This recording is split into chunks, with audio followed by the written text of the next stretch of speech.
أعوذ بالله من الشيطان الرجيم. بسم الله الرحمن الرحيم.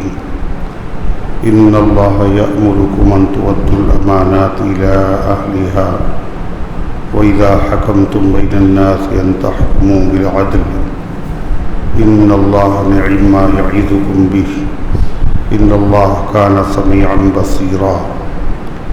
يا أيها الذين آمنوا أطيعوا الله وأطيعوا الرسول وأولي الأمر منكم فإن تنازعتم في شيء فردوه إلى الله والرسول إن كنتم تؤمنون بالله واليوم الآخر ذلك خير وأحسن تأويلا. ألم تر إلى الذين يزعمون أنهم آمنوا بما أنزل إليك وما أنزل من قبلك يريدون أن يتحاكموا إلى الطاغوت وقد أمروا أن يكفروا به ويريد الشيطان أن يضلهم ضلالا بعيدا. وإذا قيل لهم تعالوا إلى ما أنزل الله وإلى الرسول رأيت المنافقين يصدون عنك صدودا. فكيف إذا أصابتهم مصيبة بما قدمت أيديهم ثم جاءوك يحلفون بالله إن أردنا إلا إحسانا وتوفيقا أولئك الذين يعلم الله ما في قلوبهم فأعرض عنهم وعظهم وقل لهم في أنفسهم قولا بليغا. وما أرسلنا من رسول إلا ليطاع بإذن الله ولو أنهم إذ ظلموا أنفسهم جاءوك فاستغفروا الله واستغفر لهم الرسول لوجدوا الله توابا رحيما. فلا وربك لا يؤمنون حتى يحكموك فيما شجر بينهم ثم لا يجدوا في أنفسهم حرجا مما قضيت ويسلموا تسليما. ولو أننا كتبنا عليهم أن اقتلوا أنفسكم أو اخرجوا من دياركم ما فعلوه إلا قليل منهم ولو أنهم فعلوا ما يوعظون به لكان خيرا لهم وأشد تثبيتا وإذا لآتيناهم من لدنا أجرا عظيما ولهديناهم صراطا مستقيما. صدق اللہ العظیم. محترم حضرات، سامعین کرام، حاضرین مسجد، عزیزوں اور بزرگوں، یہ قرآن مقدس کے 5ویں پارے کی سورہ نساء کی پاکیزہ نورانی مبارک باعظمت مطہر آیتیں ہیں. دعا کیجئے رب العزت والجلال ان مقدس آیات کی روشنی میں صحیح اور سچی بات عرض کرنے کی توفیق نصیب فرمائے اور ہم سب کو عمل کرنے کی توفیق عطا فرمائے. اس سے پہلے کی آیات میں یہودیوں کی مذمت، ان کی شناعت، قباحت، برائی بیان کی گئی تھی. ان میں ایک عادت یہ بھی تھی کہ وہ لوگ امانت میں خیانت کرتے تھے اور وہ لوگ جب فیصلہ کرتے تھے تو اس میں رشوت لیتے تھے اور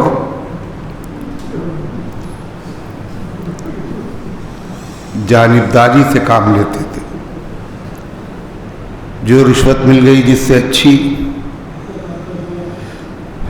اسی کے حق میں فیصلہ کر دیا. تو خیانت کرتے تھے اور رشوت لیتے تھے اور فیصلے میں ناانصافی جانبداری کرتے تھے. اللہ تعالیٰ نے ایمان والوں کو ان کی ذمہ داری یاد دلائی کہ یہودیوں کی طرح تم نہ کرنا. فرمایا ان اللہ یأمرکم ان تؤدوا الامانات الی اہلہا. اللہ تعالیٰ تمہیں حکم دیتا ہے کہ تم امانتوں کو ان کے مستحقین تک پہنچا دیا کرو، یا حق والوں کے حقوق حقداروں تک پہنچا دیا کرو۔ وَإِذَا حَكَمْتُمْ بَيْنَ النَّاسِ أَن تَحْكُمُوا بِالْعَدْلِ، اور جب لوگوں کے درمیان فیصلہ کیا کرو تو انصاف سے فیصلہ کیا کرو۔ إِنَّ اللَّهَ نِعِمَّ مَا يَعِظُكُمْ بِهِ، بے شک اللہ بہترین ہے وہ بات جس کی تمہیں نصیحت کر رہا ہے۔ إِنَّ اللَّهَ كَانَ سَمِيعًا بَصِيرًا، بے شک اللہ سننے والا دیکھنے والا ہے۔ قرآن کریم کی یہ آیت، بعض آیتیں مکے میں نازل ہوئی، بعض مدینے میں، بعض امن کی حالت میں، بعض جنگ کی حالت میں، بعض منی میں، بعض مزدلفہ میں،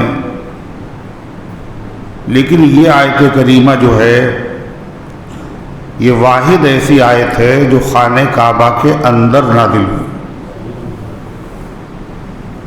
مکے میں، حرم شریف میں، نہ صرف حرم شریف میں بلکہ خانہ کعبہ کے اندر۔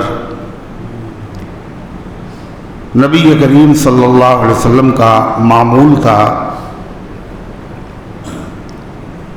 کہ آپ حرم میں عبادت کیا کرتے تھے ہجرت سے پہلے، اور خانہ کعبہ کی مختلف خدمتیں تھیں،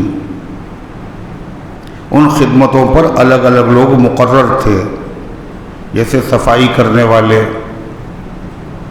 جیسے دربانی کرنے والے،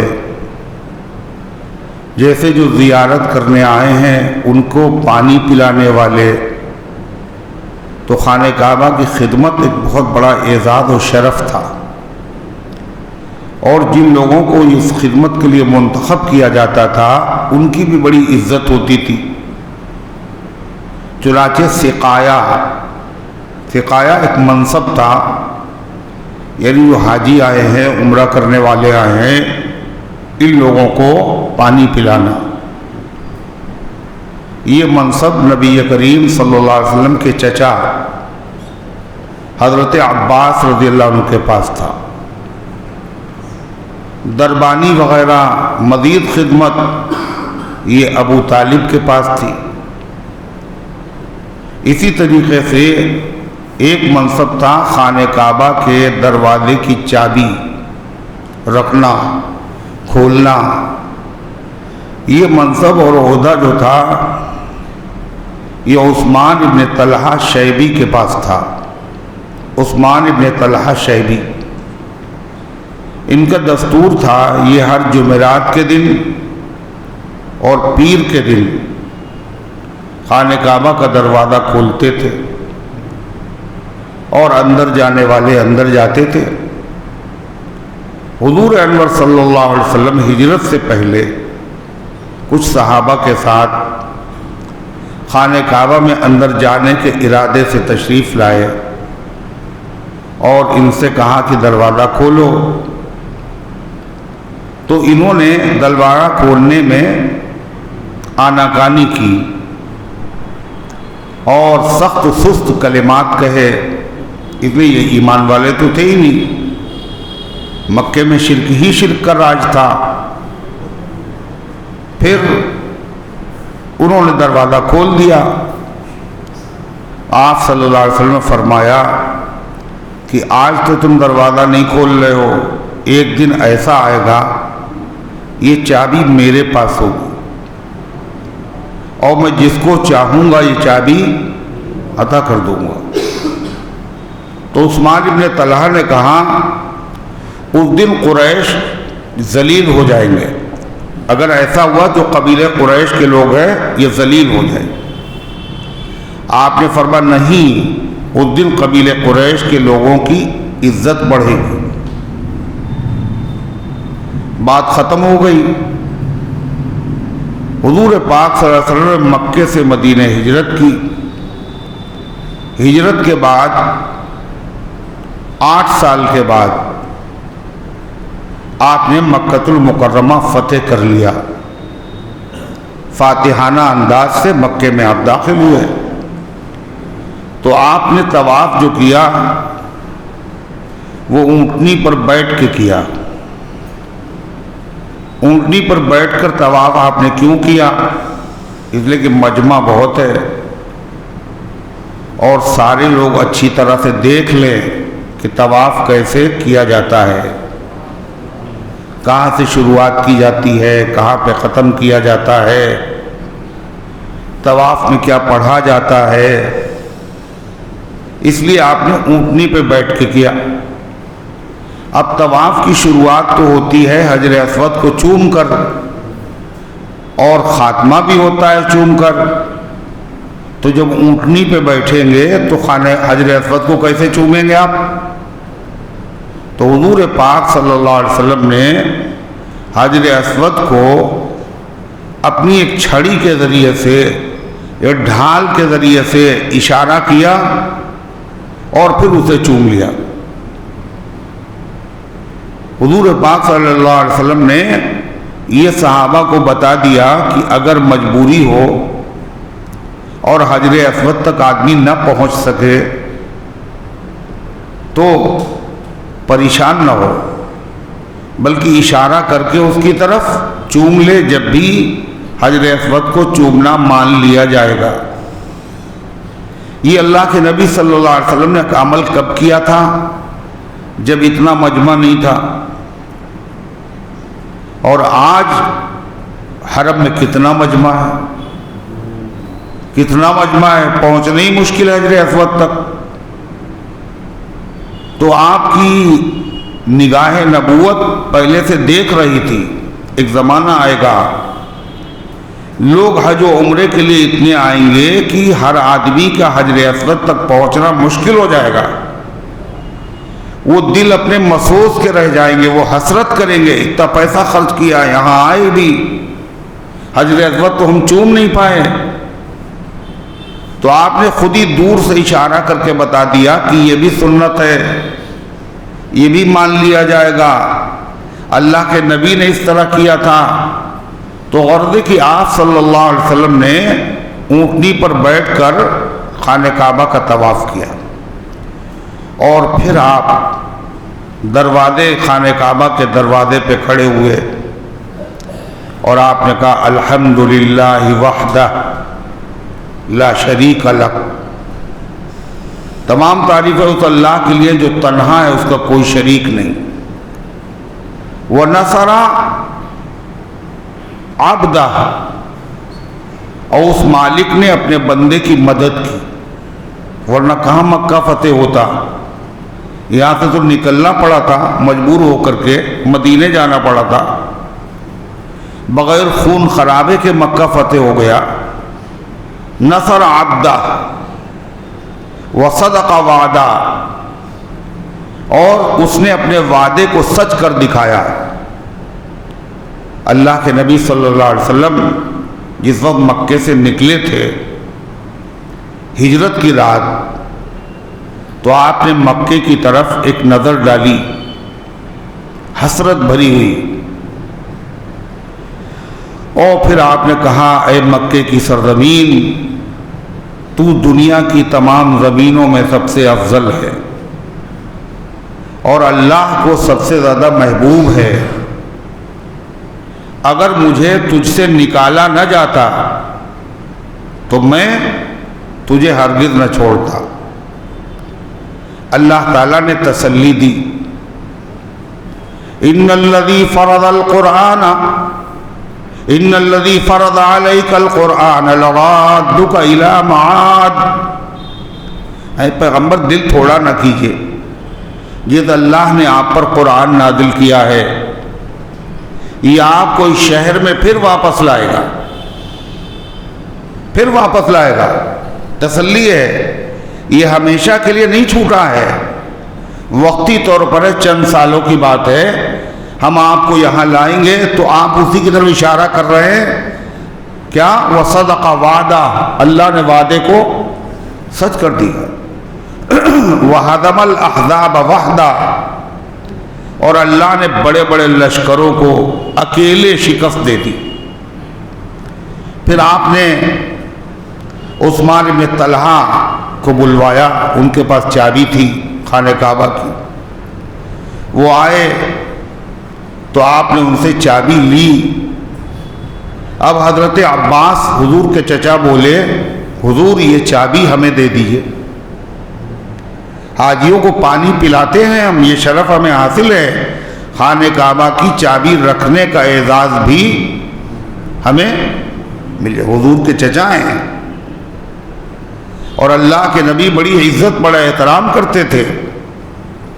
کہتے ہیں عم الرجل سن و ابی، آدمی کے چچا باپ کے برابر ہوتا ہے۔ حضرت عباس رضی اللہ تعالیٰ عنہ، حضرت علی نے درخواست کی، حضور یہ چابی ہمیں دے دیجئے، مگر آپ نے وہ چابی لی اور خانہ کعبہ کا دروازہ کھولا اور آپ اندر داخل ہوئے۔ جب آپ اندر داخل ہوئے تو زیادہ لوگ نہیں تھے آپ کے ساتھ میں۔ حضرت اسامہ، یہ کون ہے؟ حضرت اسامہ کون ہے؟ نہیں معلوم۔ اللہ کے نبی صلی اللہ علیہ وسلم کے بڑے چہیتے، بڑے محبوب، اور ان کے ابا بھی بڑے محبوب تھے۔ ان کے والد کا نام ہے حضرت زید بن حارثہ، پہلے ایمان لانے والوں میں۔ ان کو کہا جاتا حب رسول اللہ، اللہ کے نبی کے محبوب، اور تھے کیا وہ غلام بنا کر بیچے گئے۔ حضرت خدیجہ رضی اللہ عنہا کے بھتیجے نے خریدا، اپنی پھوپھی کو دے دیا، اور پھوپھی نے حضور پاک صلی اللہ علیہ وسلم کو ہدیے میں دے دیا۔ ابا اور چچا کو پتہ چلا، وہ لینے آئے اور بڑا پیسہ انہوں نے پیشکش کی کہ جو آپ کہیں وہ پیسہ دے دیجئے، لے لیجئے، میرا بیٹا ہے یہ، اس کو واپس کر دیجئے۔ آپ نے کہا پیسے کی بات نہ کرو، زید اگر تمہارے ساتھ جانا چاہیں تو میری طرف سے کوئی پابندی نہیں، خوشی سے اجازت۔ زید آئے، ان کو پہچانتے ہو؟ کہا ہاں۔ یہ کون ہے؟ کہا تمہارے والد، یہ چچا، یہ تمہیں لینے آئے ہیں، تمہاری کیا رائے ہے؟ میری طرف سے کوئی پابندی نہیں، خود فیصلہ کرو۔ انہوں نے کہا کہ میں آپ کا در چھوڑ کر نہیں جاؤں گا۔ تو باپ اور چچا حیرت میں پڑ گئے، غلام اور باپ اور چچا بلانے آئے ہیں اور غلامی اختیار کیے ہوئے ہیں، کرے میں نہیں جاؤں گا۔ کہا آزادی پر غلامی کو ترجیح دے رہے ہو، تمہیں کیا ہو گیا؟ تو زید نے کہا آپ کو اس غلامی کا مطلب معلوم نہیں ہے، وہ غلامی نہیں ہے، یہ وہ غلامی ہے جس پر ہزاروں آزادیاں سو جان سے قربان ہو جائے۔ اللہ کے رسول صلی اللہ علیہ وسلم نے زید کی جب یہ قربانی دیکھی کہ باپ کے ساتھ نہیں گئے، چچا کے ساتھ نہیں گئے، یہی رہیں گے، تو آپ نے اس کا صلہ ان کو عطا کیا اور حرم میں گئے آپ، اور آپ نے کہا لوگوں سنو، آج سے زید میرا غلام نہیں ہے بلکہ میرا بیٹا ہے۔ اللہ کے نبی نے اپنا بیٹا بنا لیا۔ غلاموں کے ساتھ کیا سلوک کیا جاتا تھا دنیا جانتی ہے، مگر یہ سلوک غلام کے ساتھ محمد عربی صلی اللہ علیہ وسلم کا کارنامہ تھا۔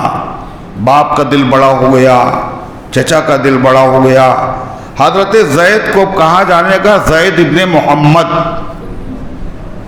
ولدیت کے خانے میں اب زید کے کس کا نام لکھا جاتا ہے؟ اللہ کے نبی کا، حضور کا بیٹا۔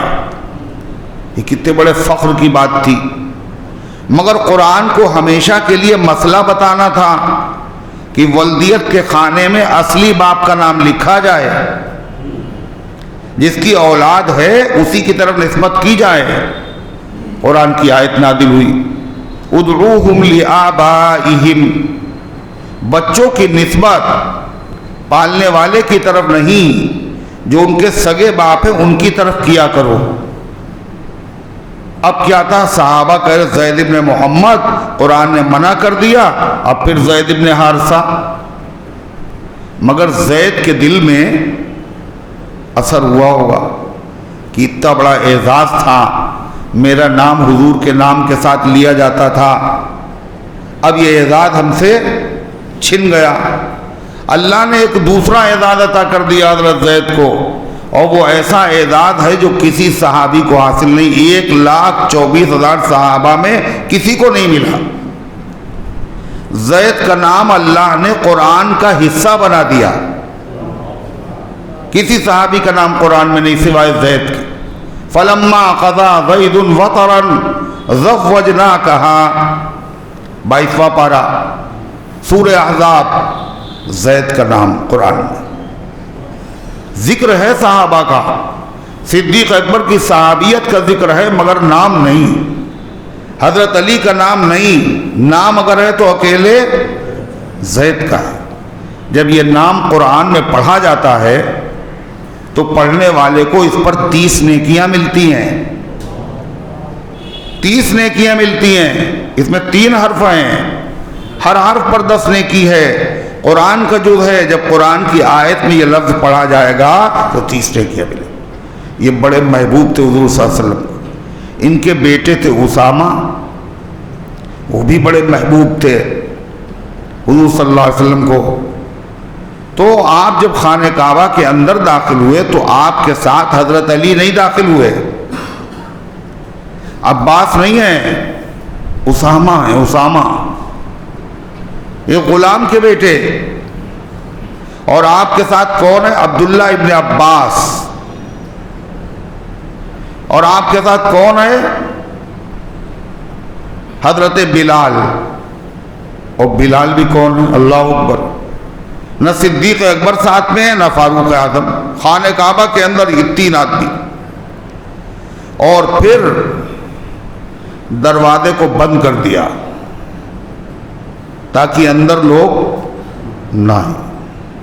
اللہ کے نبی صلی اللہ علیہ وسلم نے خانہ کعبہ کے چاروں کونوں میں دعائیں کی اللہ تعالیٰ سے خاص. اور آپ نے دیکھا کہ کعبے میں 2 کبوتر رکھے ہوئے ہیں، لکڑی کے بنے ہوئے. آپ نے اپنے مبارک ہاتھ سے ان کو توڑا اور باہر کیا. آپ نے دیکھا خانہ کعبہ کی دیواروں پر ابراہیم علیہ السلام کی تصویر، اسماعیل علیہ السلام کی تصویر، اور ان کے ہاتھ میں تیر تھمے ہوئے ہیں. جو زمانے جاہلیت میں قرا ڈالا جاتا تھا، تیروں کے ذریعے سے فال دیکھا کرتے تھے، وہ ایسی تصویر بنی ہوئی. آپ نے کہا اللہ غارت کرے ان کو، کہاں ابراہیم اور کہاں یہ عمل. پھر آپ نے پانی منگوایا. حضرت اسامہ پانی لے کر کے آئے. آپ نے اپنے مبارک ہاتھ سے ان تصویروں کو مٹا دیا. پھر آپ نے ایک ستون کو دائیں طرف کیا، دوسرے ستون کو بائیں طرف کیا، 3 ستون اور پلر پیچھے کیے. اور پھر آپ نے 2 رکعت نماز پڑھی خانہ کعبہ میں اس مقام پہ. اتنا بھی صحابہ نے دھیان دیا ہے. نماز پڑھی، کئی رکعت پڑھی، کہاں پہ پڑھی، ستون کدھر تھے، کئی ستون پیچھے تھے، کئی ستون دائیں طرف، کئی ستون بائیں طرف، ایک ایک چیز پہ. پھر اس کے بعد جب دروازہ کھلا تو اب جو آدمی داخل ہوا خانہ کعبہ میں وہ کون تھا؟ چوتھا، پتہ ہے؟ عبداللہ ابن عمر، فاروق اعظم کے بیٹے عبداللہ ابن عمر. کاہے کے لیے داخل ہوئے؟ کہ حضور نے خانہ کعبہ میں کیا کیا تھا ہم بھی وہی کریں. اس لیے ہر بات میں اللہ کے نبی کی نقل کرتے تھے. تو بلال حبشی سے پوچھا حضور نے کیا کیا تھا؟ تم اندر تھے ہم تو باہر تھے، کیا کیا تھا؟ 2 رکعت نماز پڑھی. کہاں پہ پڑھی؟ کہ یہاں پہ پڑھی. حضرت عبداللہ ابن عمر نے کھٹ سے وہیں پہ نیت باندھ دی، اور کچھ مطلب نہیں ہے. جب آپ خانہ کعبہ سے باہر تشریف لائے تو آپ کی زبان مبارک پر یہ آیت کریمہ تھی جو میں نے ابھی آپ کے سامنے پڑھی. ان اللہ یامرکم ان تؤدوا الامانات الی اہلہا، اللہ تمہیں حکم دے رہا ہے کہ امانتیں اس کے مستحقین کے حوالے کر دو۔ اللہ کے نبی نے کہا وہ عثمان ابن طلحہ کہاں ہیں جن کے پاس چابی تھی؟ جو ایمان والے نہیں تھے وہ آئے، آپ نے فرمایا لو یہ چابی۔ علی مانگ رہے ہیں، نہیں دی۔ عباس مانگ رہے ہیں، نہیں دی۔ جن کے پاس چابی تھی انہی کو دی، اور کہا ہا کا خالدتن تالدتن، یہ لو، یہ ہمیشہ تمہارے خاندان میں رہے گی، اور جو آدمی تم سے یہ چابی چھینے گا وہ ظالم ہوگا۔ آج بھی خانہ کعبہ کی چابی اسی خاندان میں چلی آ رہی۔ جب آپ نے چابی دے دی، عثمان چلے چند قدم، آپ نے کہا یہاں آؤ عثمان۔ آئے وہ، آپ نے کہا تمہیں وہ یاد ہے، وہ یاد ہے واقعہ ہجرت سے پہلے کا، جب میں نے تم سے چابی مانگی تھی تم نے انکار کر دیا تھا،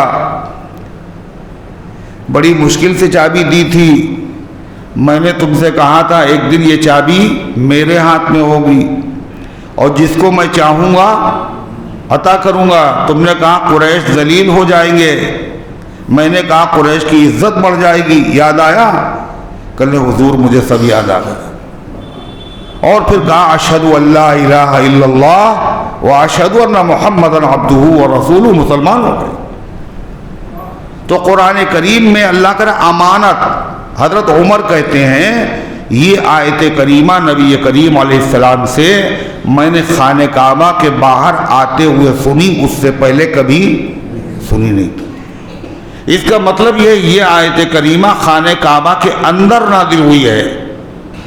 علی چاہتے ہیں کہ یہ امانت چابی ہمیں ملے، اور چچا چاہتے ہیں یہ ہمیں ملے، مگر اللہ کا آرڈر کیا ہے؟ جس کی امانت ہے اس کے حوالے کر دو۔ آپ نے فوراً قرآن کی آیت پر عمل کیا۔ وہ مسلمان نہیں تھے مگر پھر بھی دے دیا۔ اس سے کیا پتہ چلا؟ امانت امانت ہے، چاہے مسلمان کی ہو، غیر مسلم کی ہو، سکھ کی ہو، عیسائی کی ہو، مجوسی کی ہو، کسی مذہب والے کی ہو، امانت اس کے مستحق کے حوالے کرو۔ اسلام میں امانت پہ بڑا زور ہے، امانت ہی دینداری ہے۔ اللہ کے نبی صلی اللہ علیہ وسلم کا لقب کیا تھا؟ مکے والے کیا کہتے تھے؟ صادق اور امین۔ خالی کہتے نہیں تھے بلکہ قتل کے لیے چاروں طرف کھڑے ہوئے تھے تلواریں لیے ہوئے، مگر ان کی امانتیں کہاں تھی؟ حضور کے گھر پہ تھی۔ آپ نے علی کو بستر پہ لٹایا اس لیے کہ میں جب چلا جاؤں تو یہ امانتیں ان لوگوں کے حوالے کر کے آنا، ورنہ یہ امانت ادھر کی ادھر ہو جائے گی، حقدار کو نہیں پہنچے گی۔ وہ خون کے پیاسے ہیں اور آپ کو ان کی امانت کی پہنچانے کا خیال ہے، یہ آپ صادق اور امین۔ پھر قرآن کہتا امانت، یہاں اس سے یہ پتہ چلا امانت وہ نہیں ہے جس کو ہم سمجھتے ہیں۔ ہم لوگوں کا معاملہ یہ ہے کہ بہت چھوٹا ذہن ہے ہمارا، چھوٹی سوچ ہے، تو اس لیے چھوٹی بات ہی سمجھ میں آتی ہے۔ ہم امانت کسے سمجھتے؟ کسی نے کہا یہ 10,000 روپے رکھ لو، میرے بچے جب بڑے ہو جائیں تو دے دینا، اب یہی امانت ہے۔ کوئی پیسہ رکھ گیا، یہ امانت۔ یہاں جو اس کو قرآن نے امانت کہا وہ پیسہ نہیں ہے، وہ چابی ہے۔ اور وہ چابی بھی کیا ہے؟ خانہ کعبہ کی جو ایک عہدہ ہے، ایک منصب ہے۔ قرآن یہ بتا رہا ہے خالی پیسہ ہی امانت نہیں ہوتا، عہدے اور منصب بھی امانت ہیں، یہ حقدار کو دیے جائیں۔ پتہ چلا متولی بن گئے، بنا دیا گیا متولی، ایک ٹائم کی نماز نہیں پڑھتے، مسجد میں کبھی آتے نہیں ہیں، کوئی مطلب ہی نہیں ہے ان سے، متولی بن گئے۔ کیوں؟ ان کے ابا متولی تھے، ان کے بھائی متولی تھے، یہ خاندان چلا آ رہا ہے۔ ایسا نہیں ہے، ذمہ دار، متولی کے معنی ذمہ دار، جو اپنی ذمہ داری ادا کرے۔ مسجد میں کس چیز کی ضرورت ہے؟ کسی کو خزانچی بنا دیا، کسی کو سیکریٹری بنا دیا، مگر کس کو ہیں بہت سارے لوگ، مگر یہ خاندان کے باہر نہیں جانا چاہیے، ہے بھائی کو یہ بنا دیا اور چچا کو سیکریٹری بنا دیا اور اسی طریقے سے ماموں کو کچھ اور بنا دیا۔ صرف مسجد کا مسئلہ نہیں ہے، جتنی انجمنیں ہیں، جتنی کمپنیز ہیں اور جتنے بھی معاملات ادارے ہیں، ان میں آدمی کس کو رکھتا ہے؟ غیروں کو نا، سب چھانٹ چھانٹ کے اپنے بھرے جاتے، ہے نا۔ اور حضرت عمر، اللہ اکبر، حضرت عمر زخمی ہیں، لوگ کہہ رہے ہیں امیر المومنین کسی کو بنا دیجئے خلیفہ۔ کہنے لگے 6 آدمی ہیں، ان کو مشورے سے بنا لینا، صرف 6 آدمی، ان سے اللہ کے نبی راضی رہے ساری زندگی اور وفات تک راضی، اور وہ 6 عشرہ مبشرہ میں سے ہیں، 6 جو ہیں عشرہ مبشرہ میں سے ہیں، حالانکہ عشرہ مبشرہ تھے 7، مگر کمیٹی بنائی 6 کی، ایک آدمی چھوڑ دیا حضرت عمر نے، ان کا نام ہے حضرت سعید ابن زید۔ سعید ابن زید وہی ہیں حضرت عمر جب اسلام لائے تھے انہی کے گھر گئے تھے، بہنوئی وہ قرآن پڑھ رہے تھے، پورا واقعہ اسلام لانے کا ہے، یہ وہی سعید ہیں، یہ عشرہ مبشرہ میں سے ہیں، بڑے عظیم المرتبہ صحابی ہے۔ حضرت عمر کے صرف رشتہ دار ہیں، یہ کیا ہیں؟ بہنوئی ہیں، چچا داد بھائی بھی ہیں، لہذا کمیٹی میں ان کا نام نہیں رکھا، حالانکہ وہ عشرہ مبشرہ میں تھے، صرف اس لیے کہ میری رشتہ داری کی وجہ سے کہیں کوئی آدمی ان کو نہ بنا دے خلیفہ۔ کسی نے کہا بیٹے کو بنا دیجئے، کہہ لیں ایک عمر کے خاندان میں ایک آدمی کی گردن میں یہ پھندا پڑ گیا، اتنا کافی ہے، اب یہ بوجھ کسی اور کے گردن میں نہیں آنا چاہیے۔ یہ حضرت عمر کا طریقہ ہے، یہ حضرت فاروق اعظم کا طریقہ ہے۔ تو کیا فرمایا؟ امانت ادا کرو مستحق کے، اور عہدے اور منصب کیا ہیں؟ یہ امانت ہیں۔ اگر کوئی اور حقدار ہے تو رشتہ داری نہ دیکھو، تعلقات نہ دیکھو، سفارش نہ دیکھو، رشوت نہ لو، مستحق کے حوالے کرو۔ اور جس نے مستحق ہوتے ہوئے کسی اور کے حوالے کر دیا، آپ نے فرمایا اس نے اللہ سے خیانت کی، اس نے رسول سے خیانت کی، اس نے پوری امت سے خیانت کی۔ اور جہاں رشوت چلی اور جہاں تعلقات کی بیس پر چناؤ ہوا اور جہاں دوستی کی بنیاد پر عہدہ دیا گیا، لیاقت و صلاحیت کی بنیاد پر نہیں دیا گیا، تو سارا نظام اچھا ہو جائے گا یا چوپٹ ہو جائے گا؟ چوپٹ ہو جائے گا۔ اور قیامت ایسے ہی آئے گی۔ قیامت کی جو نشانیاں ہیں ان نشانیوں میں سے ایک یہ بھی ہے، اذا وسد الامر الى غیر اہلیہ فانتظر الساعہ، جب کوئی عہدہ اور منصب کسی غیر مستحق کے حوالے کر دیا جائے تو قیامت کا انتظار کرنا۔ صلاحیت ہے تو کام صحیح ہوگا، صلاحیت نہیں ہے صرف رشتہ داری کی بنیاد پر عہدہ دے دیا تو کیا ہوگا؟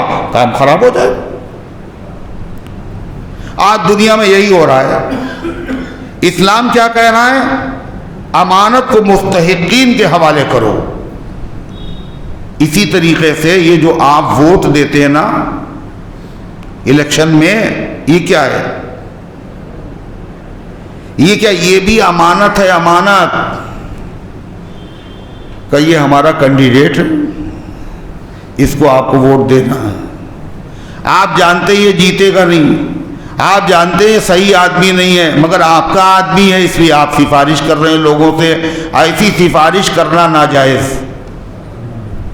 اس سفارش کی بنیاد پر جانتے ہوئے اس کو ووٹ دینا ناجائز ہے، امانت میں خیانت۔ لوگ سمجھتے ہیں یہ ووٹنگ جو ہے یہ دنیا کا مسئلہ ہے، اس کا دین سے کیا تعلق؟ یہ خالص دین کا مسئلہ ہے، یہ امانت ہے۔ اگر آپ نے مستحق کے ہوتے ہوئے کسی کو رشتہ داری کی بنیاد پر ووٹ دے دیا، تعلق کی بنیاد پر دے دیا، کچھ پیسے لے کر کے دے دیا، تو آپ نے کیا کیا ہے؟ امانت میں خیانت کی۔ اور یہ امانت میں خیانت، آپ کے ووٹ دینے کی وجہ سے صحیح آدمی ہار گیا، تو آپ نے امانت میں خیانت کس سے کی؟ اللہ سے کی، اللہ کے رسول سے کی، اور پوری اپنی مسلم قوم سے کی۔ جتنے مسلمان کینڈیڈیٹ کھڑے ہوتے ہیں اتنے غیر مسلم کینڈیڈیٹ کہیں نہیں کھڑے ہوتے، ہے نہیں؟ مسلمان بہت کھڑے ہوتے، کیوں کھڑے ہوتے؟ یہ سب جانتے ہم جیتیں گے نہیں، یہ جانتے بھی ہیں، یہ پھر بھی کھڑے ہوتے ہیں، کاہے کے لیے؟ یہ فلاں آدمی جیتنے نہ پائے۔ ایک مسلمان دوسرے مسلمان کو ہرانے کے لیے کھڑا ہوتا ہے، کہنے لگے، اور کھڑے نہیں ہوتے، کھڑے کیے جاتے ہیں، خریدے جاتے ہیں، ان کو پیسے دیے جاتے ہیں، کھڑے ہو جاؤ، ضمانت ضبط ہو جائے کوئی مسئلہ نہیں، لیکن تم کھڑے ہو جاؤ، اتنا پیسہ ہم تمہیں دیں گے۔ کیوں؟ اس لیے کچھ ووٹ جو ہے کٹ جائیں گے مسلمانوں کو تمہارے ذریعے سے، لہذا یہ آدمی کامیاب، ہمارا فائدہ ہو جائے گا۔ تو یہ اپنی قوم کے جو ووٹ کاٹ رہا ہے اور صحیح آدمی کو منتخب نہیں ہونے دے رہا ہے، یہ مسلمان ہے، ہندو نہیں ہے، سکھ نہیں ہے، عیسائی نہیں ہے، یہ غدار ہے، غدار۔ چند ٹکوں کے لیے اس نے اپنی قوم سے غداری کی، ملک سے غداری کی، محلے سے غداری کی، عوام سے غداری کی، چند ٹکے مل گئے۔ سوچیے آپ، کیا اسلام کی تعلیم یہی ہے؟ اگر غیر مسلم ہے، مسلمان کھڑا ہوا، غیر مسلم کھڑا ہوا ہے، مگر غیر مسلم جو ہے اس میں لیاقت ہے، صلاحیت ہے، کام کرنے والا ہے، اس سے نقصان نہیں ہوگا، فائدہ ہوگا قوم کا، ملت کا، تو کیا ہے؟ اسی کا حق ہے، ووٹ دو، اس کو دو۔ غیر مسلم ہے تو کیا ہوا؟ مستحق ہے وہ۔ یہاں کیا تھا؟ خانہ کعبہ کی چابی ایک عہدہ تھا، حضرت علی مانگ رہے ہیں، حضرت عباس مانگ رہے ہیں، مگر خدا نے کسے دلوایا؟ عثمان ابن طلحہ کو، جو مسلمان بھی نہیں ہے۔ کیا پتہ چلا؟ جو مستحق ہے اس کے حوالے کرو۔ اب سوال پیدا ہوتا ہے کہ اس سیاست میں جتنے لوگ آتے ہیں یہ دودھ کے دھلے ہوتے ہیں سب ہیں، یہ جتنے نیتا ہوتے ہیں یہ سب دودھ کے دھلے ہوتے ہیں، سب ایک سے بڑھ کے ایک سے اچھے، یہ سبھی تو ایسے ہیں کہ سب ایسے ہیں، مگر یہ دیکھو ان میں غنیمت کون ہے؟ ان میں غنیمت کون ہے؟ جو غنیمت ہے اسی کو سپورٹ کر لو۔ تو پتہ یہ چلا کہ امانت صرف پیسہ نہیں ہے، روپیہ نہیں ہے، زیور نہیں ہے، یہ عہدے اور منصب بھی امانت ہیں۔ آپ ایگزامنر ہیں، آپ امتحان لے رہے ہیں، آپ کاپیاں چیک کر رہے ہیں، آپ نمبر مارکس دے رہے ہیں، آپ اس میں سفارش پہنچ گئے، ہاں بھائی خیال رکھنا اتنا پیسہ دیں گے، پرچہ میرا اچھا نہیں گیا ہے، تو کسی کے نمبر گھٹانا، کسی کے بڑھا دینا، یہ کیا ہے؟ یہ امانت میں خیانت ہے۔ لوگ سمجھے پیسہ رکھنا خالی امانت ہے، یہ بھی امانت ہے۔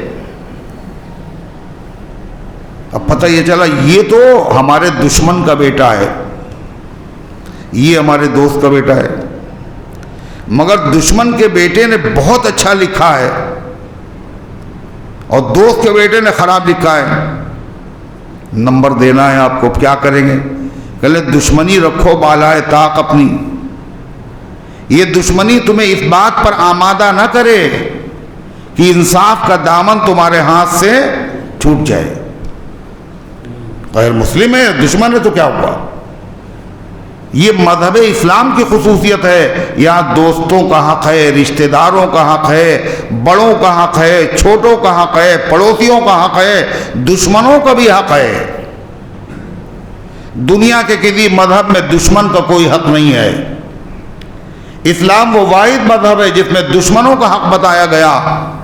وَلَا يَجْرِمَنَّكُمْ شَنَآنُ قَوْمٍ عَلَىٰ أَلَّا تَعْدِلُوا، کسی قوم کی دشمنی تمہیں اس بات پر آمادہ نہ کرے کہ تم انصاف کے راستے سے ہٹ جاؤ۔ إِنَّ اللَّهَ يَأْمُرُكُمْ أَن تُؤَدُّوا الْأَمَانَاتِ، اور امانت کیا ہے؟ فرمایا المجالس بالامانہ، کسی مجلس میں مشورے کے لیے آپ کو بلایا گیا اور کہا یہ بات یہیں تک رہے، تو یہ کیا ہے؟ یہ بھی امانت ہے۔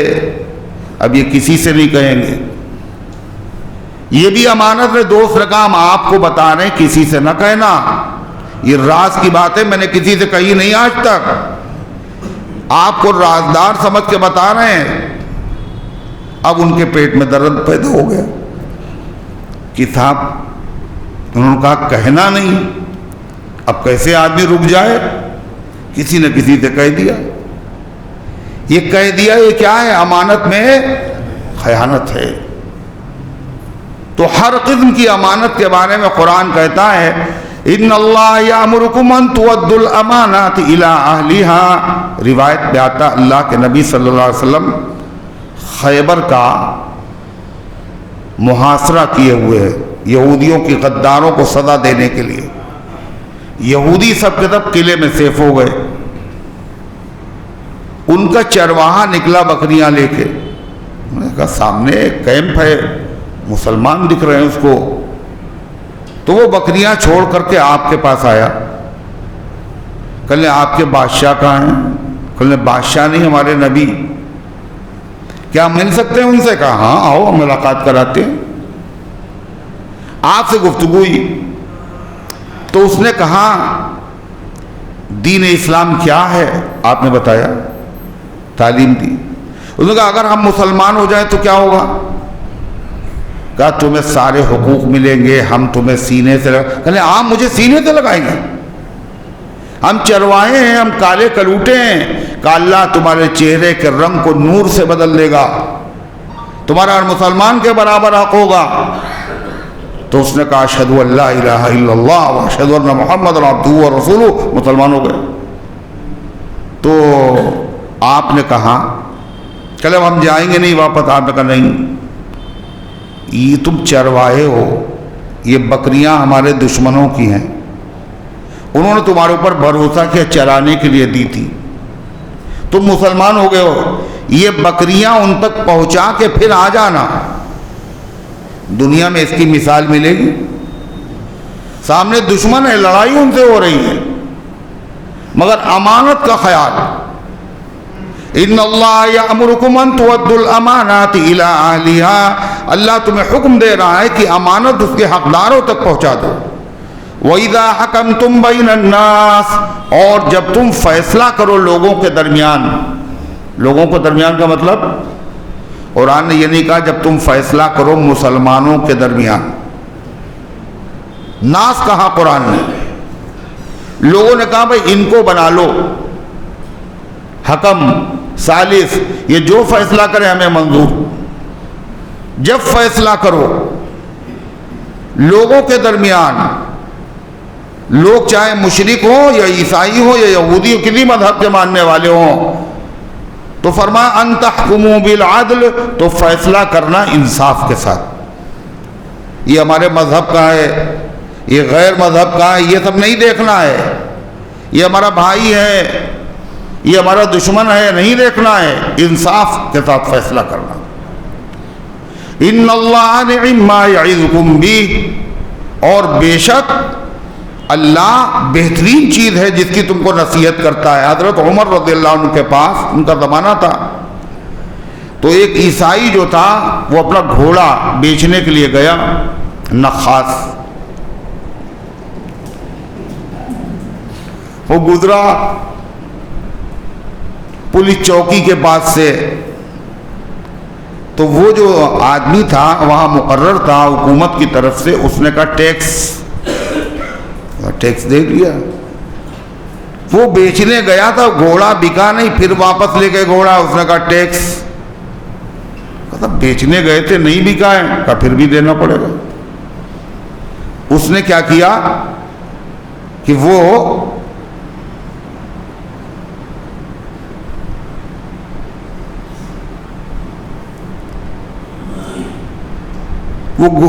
سیدھا حضرت فاروق اعظم کے پاس پہنچ گئے۔ حضرت فاروق اعظم کے پاس، گھوڑا وہیں چھوڑ دیا فاروق اعظم کے پاس۔ امیر المومنین، میں گھوڑا لے کے گیا تھا بیچنے کے لیے، آپ کے عامل نے ٹیکس لیا، نہیں بکا، پھر وہ مجھ سے ٹیکس مانگ رہا ہے۔ حضرت عمر نے کہا کفی تھا، کافی ہے۔ تو وہ یہ سمجھا کہ حضرت عمر نے، میں عیسائی ہوں لہذا میری بات کی طرف دھیان حضرت عمر نے نہیں دیا، ٹال دیا، کفی تھا، اتنا کافی، جاؤ ٹھیک ہے بھائی ہم ٹیکس دوبارہ دے دیں گے، یہ سوچ کے آیا وہ۔ مگر جب وہ وہاں پہنچا تو عامل نے کہا جائیے اب دوبارہ ٹیکس نہیں لیں گے ہم، امیر المومنین کا آرڈر آیا ہے، جس چیز پر ایک مرتبہ ٹیکس لیا جائے دوبارہ نہیں لیا جا سکتا۔ اتنی دیر میں آرڈر بھی پہنچ گیا۔ تو اس نے کہا اشہد ان لا الہ الا اللہ واشہد ان محمد عبدہ ورسولہ۔ یہاں انصاف ہوتا ہے، یہاں قوم اور مذہب نہیں دیکھا جاتا، کہیں سے قوم پرستی کی بو نہیں آتی۔ عمر کو شان عدالت سلام کرتی ہے، نہ انہوں نے اپنا دیکھا نہ غیروں کو دیکھا۔ اللہ یہی فرما رہا ہے وَإِذَا حَكَمْتُمْ بَيْنَ النَّاسِ أَن تَحْكُمُوا بِالْعَدْلِ، جب لوگوں کے درمیان میں انصاف کرنا تو انصاف کے ساتھ فیصلہ کا، انصاف کے ساتھ۔ اور آج کل کیا ہے، چڑھتے سورج کی لوگ پوجا کرتے ہیں۔ ماں باپ کا بھی یہی حال ہو گیا، دو بیٹے ہیں، دونوں سگے بیٹے ہیں، اب ایک دولت مند ہے اور ایک غریب ہے، ان کا جھکاؤ فیصلے میں مالدار کی طرف ہو رہا ہے۔ سوچیے آپ یہ کیا ہو گیا دنیا کو، نتیجہ کیا ہے؟ اللہ فرماتا ہے بہترین نصیحت ہے جو تمہیں کی جا رہی ہے، اگر انصاف سے کام لیا جائے تو حکومت چلے گی یا حکومت ختم ہو جائے گی؟ بولو، حکومت چلے گی، مضبوط ہو جائے گی، کوئی طاقت اسے اکھاڑ نہیں سکتی۔ جس حکومت میں انصاف سے کام لیا جائے کسی کو شکایت ہی نہیں، ایسے ہی بادشاہ ہونا چاہیے، صاحب ہمیں تو حق ملا ہے، نا انصافی نہیں ہوئی ہے۔ ہر مذہب کا آدمی چاہے گا یہ حکومت سلامت رہے، باقی رہے۔ حکومتیں شرک اور کفر کے ساتھ تو چلتی ہیں مگر ظلم کے ساتھ کوئی حکومت باقی نہیں رہتی، دیر ہوتی ہے مگر حکومت باقی نہیں رہتی۔ فرعون ظالم تھا، اور فرعون ذی الاوتاد، میخوں والا فرعون، جس سے لڑ جاتا تھا اور خفا ہو جاتا تھا، ہاتھ پیروں میں میخے ٹھکوا دیتا تھا، تو ظالم۔ اس کی حکومت کا کیا ہوا؟ سارا نشہ ایک لمحے میں ختم ہو گیا۔ اللہ نے پورے فرعون کو دوبارہ محل میں فرعونیوں کو جانا نصیب نہیں کیا اور اسی دریا کے اندر سب کو ڈبو دیا۔ تو حکومت عدل پر کرنے سے حکومت کا فائدہ، دنیا کا بھی فائدہ ہوتا، آخرت کا۔ دنیا کے کیا ہے؟ حکومت مضبوط ہوتی ہے، اور آخرت کا فائدہ کیا؟ اس کو سزا بہت ملے گی، ہے نا؟ انصاف کرنے والے کو سزا ملے گی، جزا ملے گی۔ انصاف کہاں ہوگا؟ میدان محشر میں لوگ پریشان ہوں گے، اور ایسا آدمی نور کے منبر پہ بیٹھا ہوا ہوگا جس نے دنیا میں انصاف سے کام لیا ہوگا۔ حدیث میں آتا ہے جب کہیں سایہ نہیں ہوگا میدان محشر میں، 7 قسم کے لوگ ایسے ہوں گے جن کو عرش اعظم کا سایہ ملے گا۔ ان 7 قسم کے لوگوں میں سے ایک وہ عادل حاکم بھی ہے جس نے انصاف کے ساتھ حکومت کی۔ اللہ تعالیٰ فرماتا ہے ان اللہ کان سمیعا بصیرا، اللہ سننے والا، دیکھنے والا، اللہ کو سب پتہ ہے، موجودہ حالات، آئندہ حالات، ظاہری حالات، چھپے ہوئے حالات۔ دیکھو امانت میں خیانت نہ ہونے پائے، بے انصافی نہ ہونے پائے۔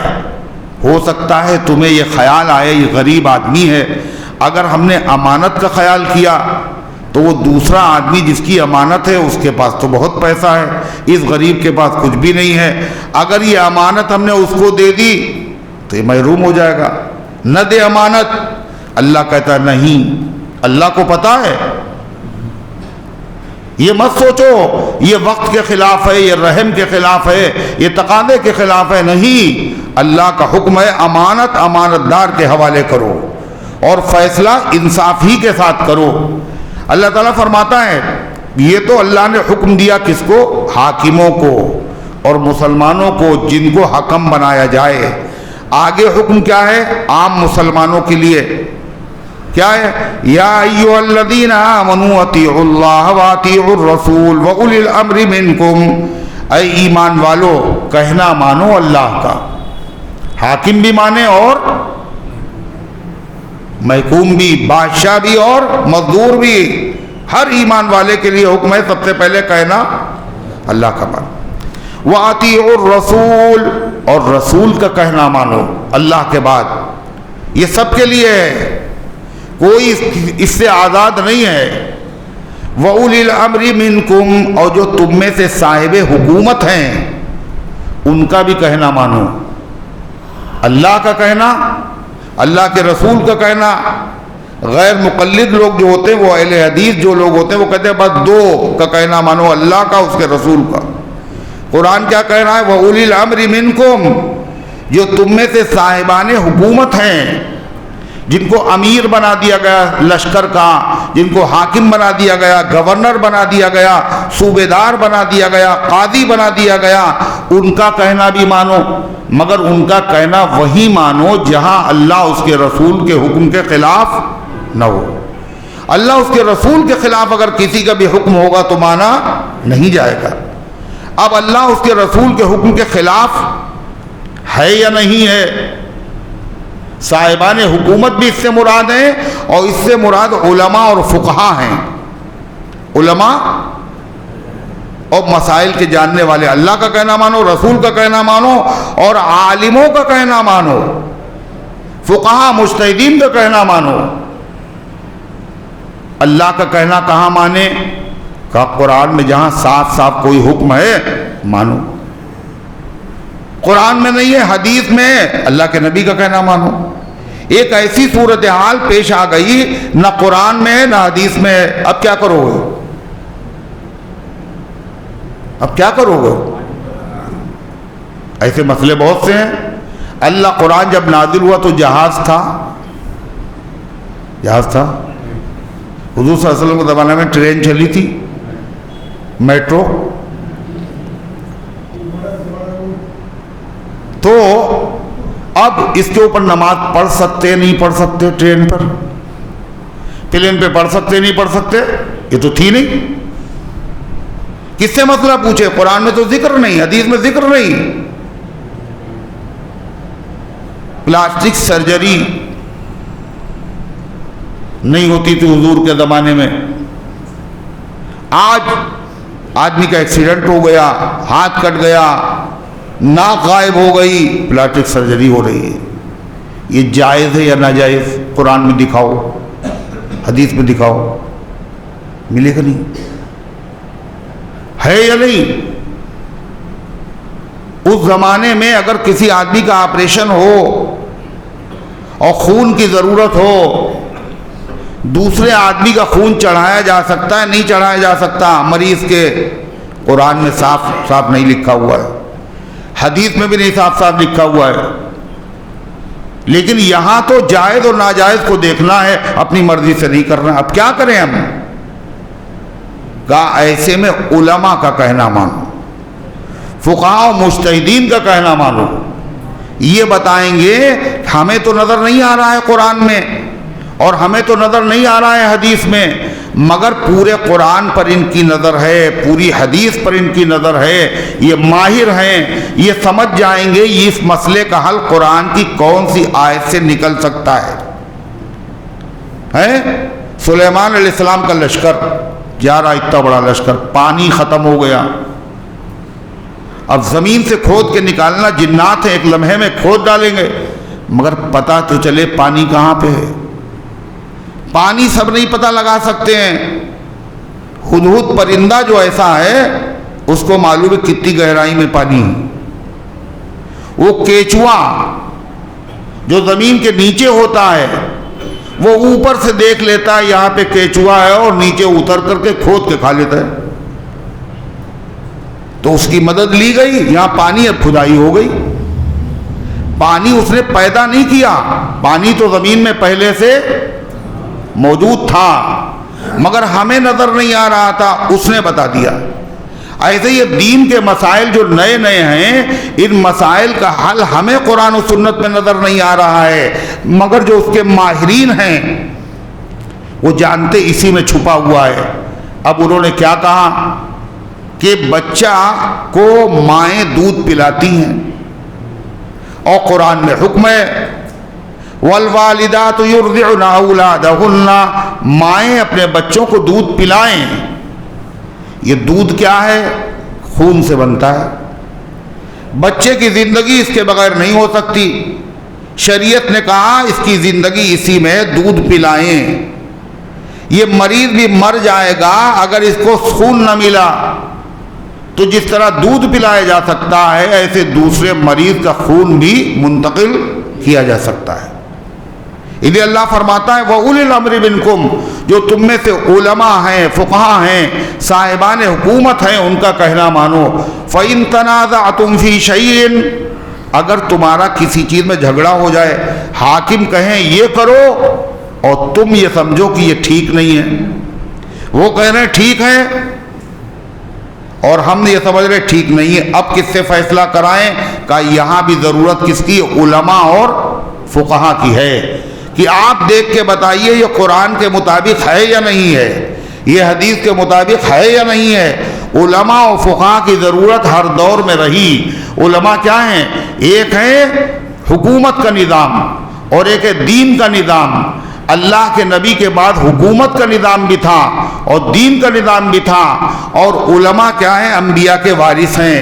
لہذا اور جو حکومت والے لوگ ہیں خلفاء, یہ دنیا کا نظام دیکھیں گے اور علماء کاہے کا نظام دیکھیں گے؟ دین کا نظام دیکھیں گے. فَإِن تَنَازَعْتُمْ فِي شَيْءٍ, اگر تمہارا کسی میں جھگڑا ہو جائے, فَرُدُّوهُ إِلَى اللَّهِ وَالرَّسُولِ, تو اس کو پیش کرو اللہ کے سامنے, اللہ کے رسول کے سامنے, قرآن کے سامنے پیش کرو, حدیث کے سامنے پیش کرو. جاہل آدمی کو کیا پتا یہ قرآن کے مطابق ہے, حدیث کے مطابق, اس کو کیا پتا؟ اس کا مطلب یہ علماء ہیں, فقہاء ہیں, ان سے پوچھو. ان کنتم تؤمنون باللہ والیوم الآخر, اگر تم ایمان رکھتے ہو اللہ پر اور آخرت کے دن پر تو اس پر عمل کرو. ذالک خیر واحسن تاویلا, یہ بہتر ہے اور انجام کے اعتبار سے بہت اچھا ہے. دنیا میں اس سے کیا ہوگا؟ امن و امان قائم ہوگا اور آخرت میں اس پر اجر و ثواب ملے گا. الم تر الی الذین یزعمون, قرآن نے کہا قرآن اور حدیث کے حکم کی طرف چلو. جو آدمی قرآن اور حدیث کے حکم سے بھاگے, جو قرآن اور حدیث کو اپنی آنکھوں کے سامنے رکھے, اگر تم اللہ پر ایمان رکھتے ہو تو قرآن حدیث کو مانو گے.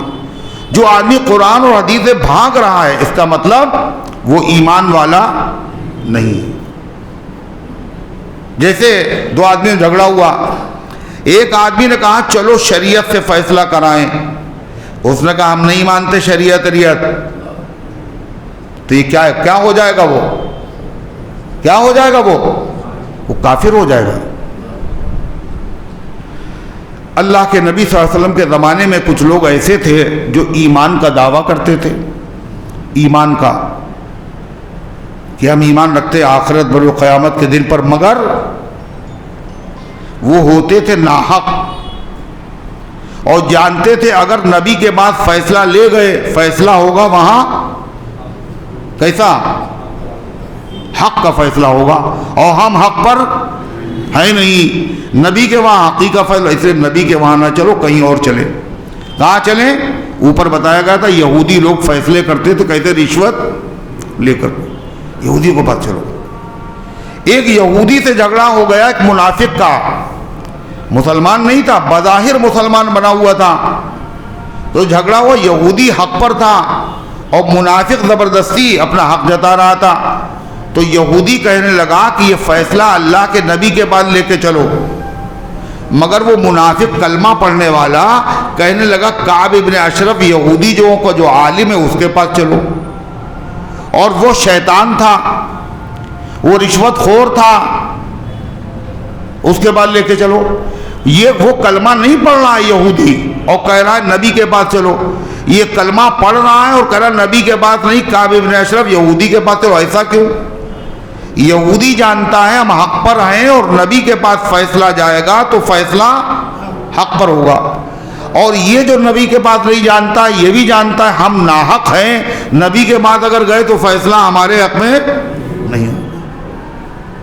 چنانچہ اللہ کے نبی صلی اللہ علیہ وسلم کے بعد اب مرتا کیا نہ کرتا، بھائی کلمہ پڑھا ہے، لوگ کہیں گے نبی کا کلمہ پڑھا ہو، گئے نہیں، حضور کے پاس پہنچے، اللہ کے نبی نے تحقیق کی، واقعے کی اور یہودی کے حق میں فیصلہ کر دیا۔ اب وہ منافق وہاں سے نکلا اور کہنے لگا کہ حضرت عمر کے وہاں چلو، فیصلہ کرائے چل کے، اور یہ سوچ کر کے اس نے یہ رائے دی حضرت عمر اس لوگ جو کافروں کے معاملے میں بڑے سخت ہیں، لہذا ہو سکتا ہے بات بن جائے۔ تو یہ سوچ کر کے وہ حضرت عمر، اس سے یہ بھی پتہ چلا حضرت عمر کے بعد فیصلہ کہتے نبی کا زمانہ ہے اور حضرت عمر فیصلہ کہتے کریں گے، نبی موجود ہیں، نبی کا زمانہ ہے، اور اس کے بعد فیصلہ حضرت عمر کے پاس کیوں لے کر کے جائیں، حضرت عمر کا نام آیا کیوں؟ سوال یہ ہے، جب نبی موجود ہیں تو نبی فیصلہ کریں گے، نبی کے ہوتے ہوئے حضرت عمر کی عدالت کا ذکر آیا کیوں؟ ایک سوال ہے۔ اس کا مطلب یہ ہے اللہ کے نبی کے زمانے میں اللہ کے نبی کے حکم سے حضرت عمر لوگوں کے فیصلے کیا کرتے تھے، اور فیصلہ کرنا یہ بہت کم علم لوگوں کا کام ہے نا، بولو، قرآن و حدیث پہ جن کی پوری نظر وہی فیصلہ کر سکتے ہیں۔ اس کا مطلب حضرت عمر کا علم اتنا اعلیٰ تھا، اتنا اعلیٰ تھا، اللہ کے نبی نے ان کو اجازت دے دی تھی کہ تمہارے پاس اگر لوگ آئیں گے کہے کے لیے مسائل کو لے کر کے تو تم کیا کرنا، اپنے مسئلے حل کر دینا۔ تو وہ حضرت عمر رضی اللہ عنہ کے بعد فیصلہ لے کے دونوں پہنچ گئے۔ حضرت فاروق اعظم سے اس یہودی نے اتنا بتا دیا کہ یہ مقدمہ حضور کے پاس جا چکا ہے اور اللہ کے نبی نے میرے حق میں فیصلہ کر دیا ہے۔ تو حضرت عمر نے اس سے پوچھا کیا یہ صحیح کہہ رہے ہیں؟ جو کلمہ پڑھتا تھا بظاہر منافق، انہوں نے کہا ہاں، اس کا نام تھا بشر۔ تو حضرت عمر نے کہا ٹھہرو پھر، اور اس کے بعد اندر گئے اور تلوار لے کر کے آئے اور اس منافق سے کہا جو نبی کا فیصلہ نہ مانے عمر کا فیصلہ اس کے حق میں یہ ہے، اور سر اڑا دیا۔ جس نے نہ مانا سرور عالم کا فیصلہ، حضرت عمر نے اس کا وہیں سر اڑا دیا۔ اب قتل تو کر دیا، اب اس کے جو وارثین تھے وہ بھی کلمہ پڑھتے تھے، وہ سب حضور صلی اللہ علیہ وسلم کے پاس آئے کہ حضرت عمر نے ایک مسلمان کو قتل کر دیا، بتائیے، ایک مسلمان کو قتل کر دیا۔ جب انہوں نے یہ بات کہی تو اللہ کے نبی صلی اللہ علیہ وسلم کو حیرت ہوئی، اور آپ نے کہا مجھے نہیں پتا تھا، مجھے امید نہیں تھی عمر اتنی جرأت کریں گے، ایک کلمہ پڑھنے والے کو قتل کر دیں گے۔ کہ قرآن کریم کی یہ آیتیں نازل ہوئیں اور اللہ نے ان منافقین کے نفاق کا پردہ چاک کر دیا اور کہا کہ عمر کا جو فیصلہ یہی فیصلہ برحق ہے، یہ مومن تھے ہی نہیں، واقعی انہوں نے اللہ کے نبی کے فیصلے کا انکار کر دیا۔ جو نبی کے فیصلے کا انکار کر دے اور یہودی کے فیصلہ کرانے کے لیے تیار ہو جائے تو کیا ہے، وہ مومن رہے گا۔ اللہ کیا کہتا ہے، أَلَمْ تَرَ إِلَى الَّذِينَ يَزْعُمُونَ أَنَّهُمْ آمَنُوا بِمَا أُنزِلَ إِلَيْكَ، اے پیغمبر کیا آپ نے ان لوگوں کو نہیں دیکھا؟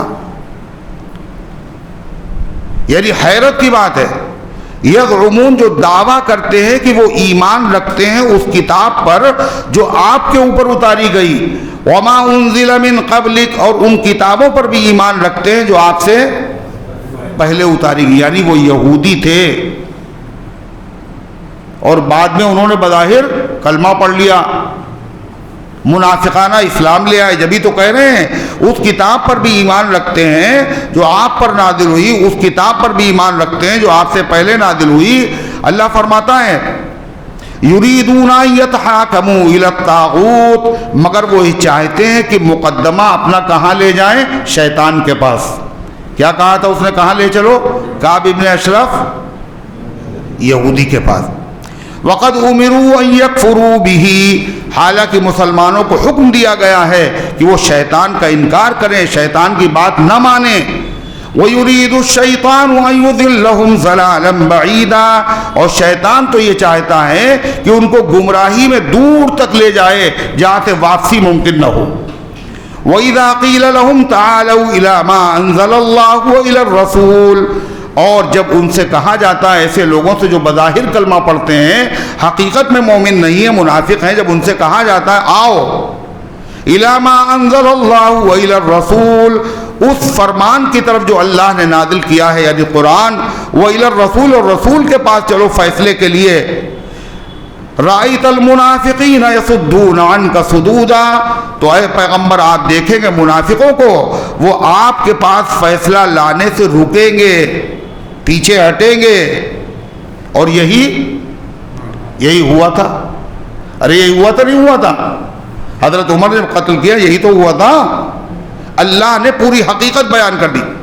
فَكَيْفَ إِذَا أَصَابَتْهُمْ مُصِيبَةٌ بِمَا قَدَّمَتْ أَيْدِيهِمْ، پھر کیا ہو سکتا ہے، پھر ان کا کیا ہوگا جب ان کو پہنچے گی مصیبت، بِمَا قَدَّمَتْ أَيْدِيهِمْ، ان کے کرتوتوں کی وجہ سے۔ کون سی مصیبت؟ انہوں نے کیا کیا؟ اللہ کے نبی کے فیصلے کا انکار کیا اور یہودی کے فیصلے کا اقرار کیا۔ حضرت عمر نے کیا کیا؟ اس کی وجہ سے قتل کر دیا۔ جب یہ مصیبت پہنچی تو ان لوگوں نے کیا کیا؟ بجائے اس کے یہ معاملہ ختم کر دیتے، رشتہ دار لوگ آئے اللہ کے نبی صلی اللہ علیہ وسلم کے پاس اور انہوں نے حضرت عمر کے خلاف کیا کیا؟ مقدمہ دائر کر دیا۔ عمر نے کلمہ پڑھنے والے کو مار دیا۔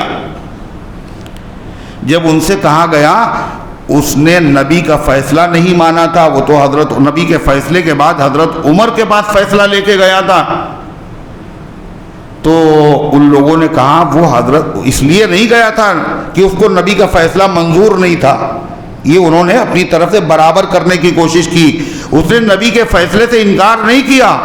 حضرت عمر کے پاس جو گیا تھا وہ فیصلہ کرانے نہیں گیا تھا، بلکہ وہ اس لیے گیا تھا تاکہ آپس میں حضرت عمر صلح صفائی کرا دے۔ فیصلہ تو آپ کا مانا تھا انہوں نے۔ اللہ کہتا ہے یہ جو آپ کے پاس آ کے کہیں گے اور قسمیں کھائیں گے یہ سب جھوٹ ہے، اور بات حضرت عمر کی سچی ہے اور فیصلہ حضرت عمر کا سچا ہے۔ اللہ تعالیٰ فرماتا ہے ثم جاؤک یحلفون باللہ، پھر یہ آپ کے پاس آئیں گے، یحلفون باللہ، اور اللہ کی قسمیں کھائیں گے، اور کیا کہیں گے؟ ان اردنا الا احسانا و توفیقا، ہم نے نہیں ارادہ کیا تھا مگر بھلائی کا ارادہ کیا تھا، آپس میں صلح صفائی کا ارادہ کیا تھا، ہم نے نبی کے فیصلے کا انکار نہیں کیا تھا، حضرت عمر کی عدالت میں جانے کا منشا یہ نہیں تھا۔ اللہ کیا کہتا ہے؟ اے پیغمبر ان کی باتوں میں نانا، اللہ جانتا ان کے دل میں کیا بھرا ہوا ہے۔ اولئک الذین یعلم اللہ ما فی قلوبہم، یہ ایسے لوگ ہیں اللہ جانتا ہے جو ان کے دل میں ہے۔ یہ جو بتا رہے ہیں یہ ان کے دل میں نہیں ہے، ان کے دل میں جو ہے وہ اللہ جانتا ہے۔ فَأَعْرِضْ عَنْهُمْ، تو آپ ان سے اعراض کیجئے، ان کی باتیں نہ مانیے۔ وَعِظْهُمْ وَقُلْ لَهُمْ فِي أَنفُسِهِمْ قَوْلًا بَلِيغًا، اور آپ ان کو نصیحت کرتے رہیے، آپ پیغمبر ہیں، آپ کا کام نصیحت کر رہا ہے، آپ نصیحت کیجئے ان کو، مؤثر نصیحت۔ وَمَا أَرْسَلْنَا مِن رَّسُولٍ إِلَّا لِيُطَاعَ بِإِذْنِ اللَّهِ، اللہ فرماتا اور ہم نے جب بھی کسی رسول کو بھیجا ہے دنیا میں تو اسی لیے بھیجا تاکہ رسول کا کہنا مانا جائے، اللہ کی توفیق تھے، اور ان ظالموں نے رسول کا کہنا نہیں مانا، رسول کے فرمان کی قدر نہیں کی، فیصلے کو منظور نہیں کیا۔ اللہ تعالیٰ نے ارشاد فرمایا وَلَوْ أَنَّهُمْ إِذْ ظَلَمُوا أَنفُسَهُمْ جَاءُوكَ فَاسْتَغْفَرُوا اللَّهَ وَاسْتَغْفَرَ لَهُمُ الرَّسُولُ، اللہ کہتا ہے ان کے رشتہ داروں نے کیا کیا؟ بجائے اس کے جب غلطی ہو گئی تھی اس سے تو مان لیتے بھئی غلطی ہو گئی، مگر یہ رفو کرنے کے لیے آ گئے، یہ حضرت عمر پر الزام لگانے آ گئے، یہ اپنے رشتہ دار کا دفاع کرنے کے لیے آ گئے۔ وہ مومن تھا، وہ کلمہ پڑھنے والا تھا، اس نے آپ کے فیصلے کا انکار نہیں کیا۔ اللہ کہتا ہے یہ تو غلط ہے۔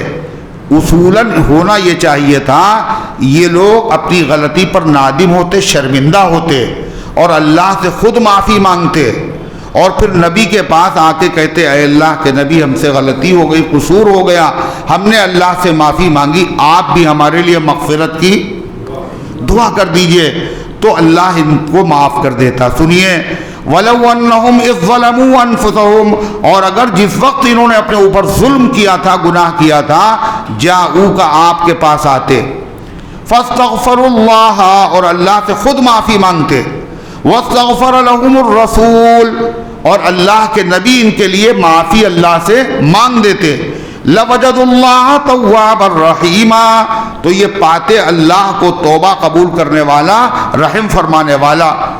آج بھی نبی کریم صلی اللہ علیہ وسلم قبر پاک میں بولو حیات ہے۔ آدمی جب جائے نبی کریم صلی اللہ علیہ وسلم کے دربار میں اور وہاں جا کر کے اپنے گناہوں پر خود نادم ہو، شرمندہ ہو، معافی مانگے، اور حضور صلی اللہ علیہ وسلم کی جناب میں عرض کرے صلاۃ و سلام کے بعد، اے اللہ کے نبی، قرآن میں اللہ نے کہا ہے اگر انہوں نے ظلم کیا تھا آپ کے پاس آتے، خود معافی مانگتے، آپ استغفار کر دیتے تو اللہ معاف کر دیتا۔ ہم آپ کے پاس آئے ہیں، ہم نے خود معافی مانگی ہے، آپ بھی اللہ تعالیٰ سے ہمارے لیے مغفرت مانگ دیجئے، تو کیا ہوتا؟ آج بھی اللہ کے نبی صلی اللہ علیہ وسلم حیات ہیں، دعا کرتے ہیں۔ آپ نے فرمایا جو میری قبر کے پاس آ کر سلام پڑھتا ہے میں خود سلام سنتا ہوں، اس کا جواب دیتا ہوں۔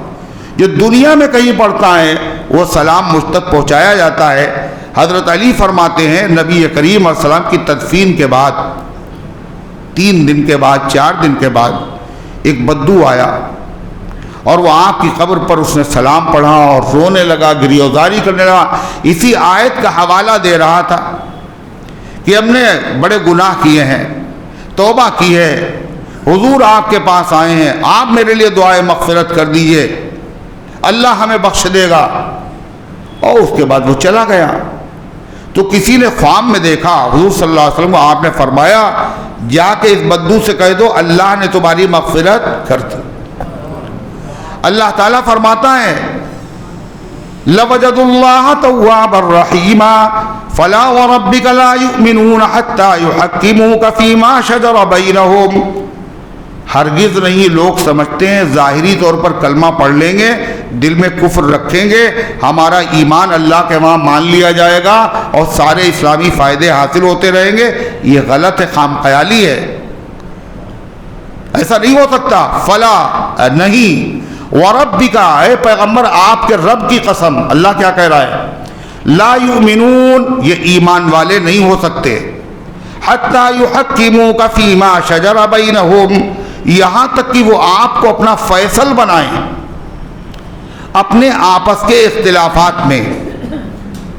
جب تک نبی کو فیصل نہ بنائیں، نبی کے قانون، نبی موجود ہیں تو نبی سے فیصلہ کرائیں، نبی موجود نہیں ہے تو نبی کی شریعت سے فیصلہ کرائیں، یہاں تک کہ وہ آپ کو فیصل بنائیں اپنے اختلافات میں۔ اختلاف کون سا؟ جائیداد کا اختلاف، زمین کا اختلاف، حقوق کا اختلاف، معاملات کا اختلاف، عقیدے کا اختلاف، کہے گا عقیدے کا اختلاف، کسی کا عقیدہ کچھ ہے، ہمارا عقیدہ کچھ ہے، کہ آپ فیصل بناؤ نبی کو، نبی نے جو فرمایا وہی صحیح عقیدہ ہے، اس کے خلاف کوئی کچھ بھی کہے۔ اب بہت سارے لوگ، جو لوگ بھی ہیں اختلاف کر رہے ہیں، آپ نے فرمایا میری امت میں اختلاف ہوگا اور جو زندہ رہے گا وہ دیکھے گا بہت میری امت میں اختلاف ہوگا، مگر ڈرنے کی ضرورت نہیں۔ اس اختلاف کے باوجود آپ نے فرمایا کہ میری سنت اور میرے خلفائے راشدین کی سنت پر عمل کرتے رہنا، ہدایت پر رہو گے۔ آپ نے صرف نہیں کہا میری سنت، بلکہ خلفائے راشدین کی سنت بھی ہدایت پر رہنے کے لیے ضروری ہے۔ اب دیکھیں خلفائے راشدین کی سنت پہ کون عمل کر رہا ہے؟ خلفائے راشدین کی سنتیں کیا ہیں؟ کیا ہیں سنتیں جو ان کے زمانے میں اجماعی فیصلے ہوئے، پوری امت نے مانے؟ 3 طلاق، 3 طلاق۔ حضرت عمر کے زمانے میں تمام صحابہ کا اجماع۔ اسی طریقے سے جمعے کے دن 2 اذانیں، عثمان غنی رضی اللہ عنہ کی یہ سنت ہے، تمام صحابہ کا اجماعی فیصلہ۔ جو مانتے ہیں وہی ہدایت پر ہیں، جو خلیفہ راشد کی سنت کو چھوڑ دیتے ہیں وہ اختلافات ضرور کر رہے ہیں مگر اس کے باوجود وہ ہدایت پر نہیں ہو سکتے، وہ پیش دلیل میں حدیث ہی کریں گے مگر یہ بھی تو حدیث ہے۔ تو غرض ہے کہ اللہ تعالیٰ فرماتا عقائد کا اختلاف ہو، اعمال کا اختلاف ہو، عبادات کا اختلاف ہو، ہر چیز میں نبی کو فیصلے کو، نبی کو فیصل بنائیں۔ اور فرمایا ثم لا یجدوا فی انفسہم حرجا مما قضیت، پھر اپنے دل میں نہ پائیں تنگی آپ کے فیصلے سے، نبی کا جو فیصلہ ہے اس فیصلے پر خوش ہوں، خوشی سے رضامند ہو جائیں، منہ نہ بنائیں، افسوس نہ کریں۔ جیسے بعض مرتبہ بعض حالتیں ایسی ہیں جن حالتوں میں اللہ کے نبی علیہ السلام نے تیمم کر کے نماز پڑھی۔ اب ایک مسلمان ہے، اس نے ساری زندگی وضو کر کے نماز پڑھی، وہ بھی اسی حالت میں آ گیا، بیمار ہے، ڈاکٹر نے منع کیا ہے پانی استعمال کرنا صحیح نہیں تمہارے لیے اور مرض تمہارا بڑھ جائے گا، مگر وہ کہتا ہے کہ ہم کیا کریں گے؟ وضو ہی سے پڑھیں گے۔ ہمارا دل مطمئن نہیں ہوتا، ہمارے دل کو اطمینان نہیں ہوتا کہ ہم تیمم کر کے نماز پڑھیں، تو ایسا آدمی کیا ہے؟ یہ نبی کے طریقے پر نہیں ہے۔ جب نبی نے تیمم کر کے نماز پڑھی ہے، اگر آپ کو اس پر اطمینان نہیں ہو رہا ہے، یہ تقویٰ نہیں ہے بلکہ یہ نبی کریم علیہ السلام سے کیا ہے؟ بغاوت ہے، بغاوت۔ نہیں سمجھ میں آئی بات؟ اسی طریقے سے بعض حالتیں ایسی ہیں جن حالتوں میں نبی پاک علیہ السلام نے بیٹھ کے نماز پڑھی، طاقت نہیں رہی، کمزوری کا یا عالم۔ اب یہ نبی کا فیصلہ ہے، جب تم کمزوری کی حالت میں ہو جاؤ، گرنے کا اندیشہ ہو، تو بجائے کھڑے ہو کے بیٹھ کے نماز پڑھو۔ اب وہ یہ کہتا ہے میرا دل نہیں مانتا جب تک ہم کھڑے ہو کے نماز نہ پڑھیں، اور وہ سمجھتا ہے ہم اگر کھڑے ہو کے پڑھیں گے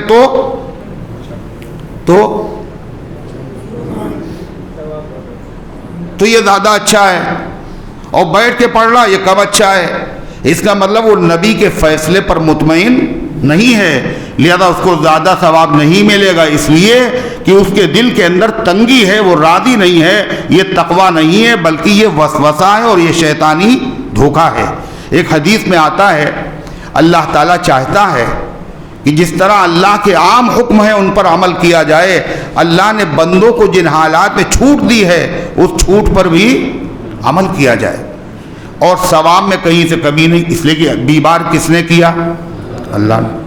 وہ جانتا ہے جب تک صحت مند تھا کھڑے ہو کے پڑھتا تھا، اب بیماری ہم نے کر دیا، اب یہ بیماری کی وجہ سے کھڑے ہو کے نہیں پڑھ پا رہا ہے، تو اللہ تبارک و تعالیٰ اس کے اعمال میں ثواب کتنا لکھتا ہے پتہ ہے؟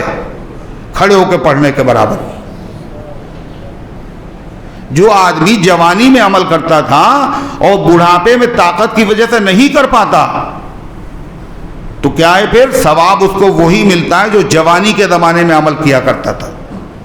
جب اللہ کے وہاں ثواب دینے میں کمی نہیں ہے تو اللہ تعالیٰ کے سامنے اپنی بہادری کا اظہار نہ کرو۔ ثم لا یجدوا فی انفسہم حرجا مما قضیت، پھر وہ نہ پائیں اپنے دلوں میں تنگی اس فیصلے سے جو اللہ کے نبی جو آپ نے کیا، وَيُسَلِّمُوا تَسْلِيمًا، اور اس فیصلے کو پورے طور پر تسلیم کر لیں۔ اللہ فرماتا ہے کہ یہ منافق باتیں تو خوب کرتے ہیں کہ نبی سے محبت ہے، ہم ایمان والے ہیں، آخرت پر ایمان، نبی پر ایمان، لیکن اگر نبی ان کو حکم دے دیں اور وہ حکم بڑے سخت ہوں تو ساری نفاق کی چادر ان کی اتر جائے گی، نقاب اتر جائے گی، اور یہ سب ننگے ہو جائیں گے اور عمل نہیں کریں گے۔ جیسے اللہ اگر یہ حکم دے دے اپنے آپ کو قتل کر ڈالو، دے دے اللہ حکم، اللہ جان کا مالک ہے، اللہ کہتا ہے جان ختم کر دو، تو جان کا ختم کرنا ضروری ہوگا، گناہ نہیں، اس پر ثواب ملے گا۔